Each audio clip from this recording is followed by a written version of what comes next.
It's a pleasure to be celebrating 85 years of excellence and 50 years at Northeastern for our School of Pharmacy. This school has, on all domains, come so far. My uncle came to this country in 1920, and he became a pharmacist in 1921. And he was teaching students how to take the board exam. When I came here, I asked him, how did you project that this something like this you can do? You can make a school out of study from nothing. And he did. He says, I knew from day one that I would be successful because I had a determination and a vision. In 1949, changed the name from Boston School of Pharmacy to New England College of Pharmacy. Well, it was on Beacon Hill on Mount Vernon Street. It was just a small school, which I enjoyed because you knew everyone, and from the freshman class to the senior class. It was a very small, boutique-type college. In 1962, Northeastern University brought on the New England College of Pharmacy. They merged, and what we've seen since then is a change in the duration of study for the pharmacy program, the implementation of the co-op program that had been around for many years, and then an amazing transformation in the research enterprise. Each year we've moved up in the rankings by virtue of the amount of funding that we bring in. The nature of the research that we do grows every year. And I often say, well, we're well poised to be leaders in drug discovery and drug delivery, but we're not just poised anymore. We're there. We are the leaders.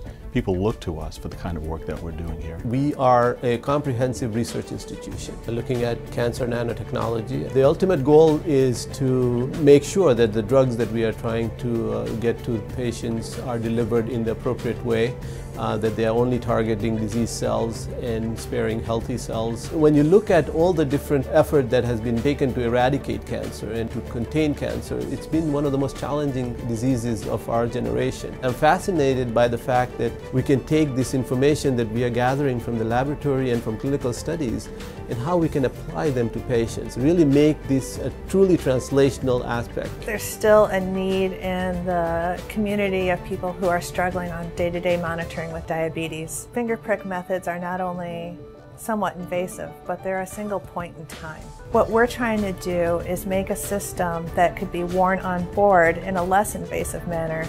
My lab makes novel nanosensors, which are small polymer spheres that fluoresce. What we do is take these sensors and embed them in the skin, a lot like a tattoo.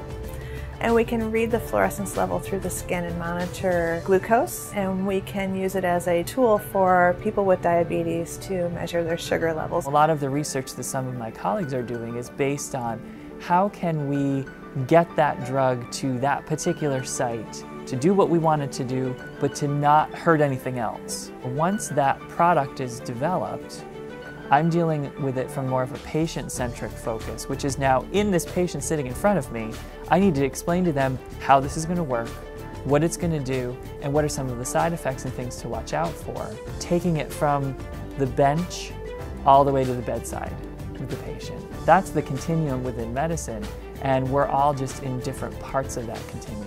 Our students have exposure to world-class scientists who are at the cutting edge of the field of pharmacy.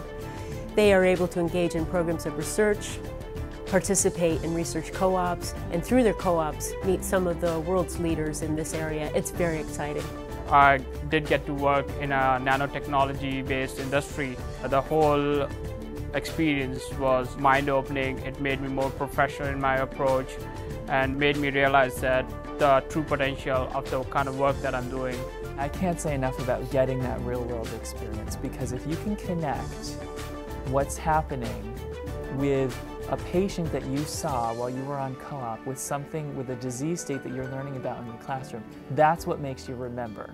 Today it's a different type of pharmacy school, and these students are really at the forefront of breaking through with new products in biotechnology, new products in pharmaceuticals.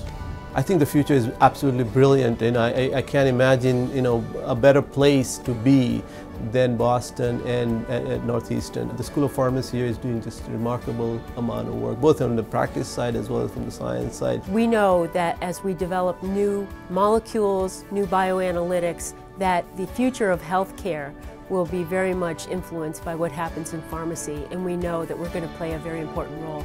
So I think about this rich history and what we learned from it and the people who made such a difference. And many of them are still here with us, celebrating with us, giving us their ideas, and enjoying those warm memories of what it was like to be at the New England College of Pharmacy and at the School of Pharmacy at Northeastern University. By virtue of the kind of university we're in, being in a very strong health sciences college with great emphasis on interprofessional learning, we've never been in a better position to shape the future.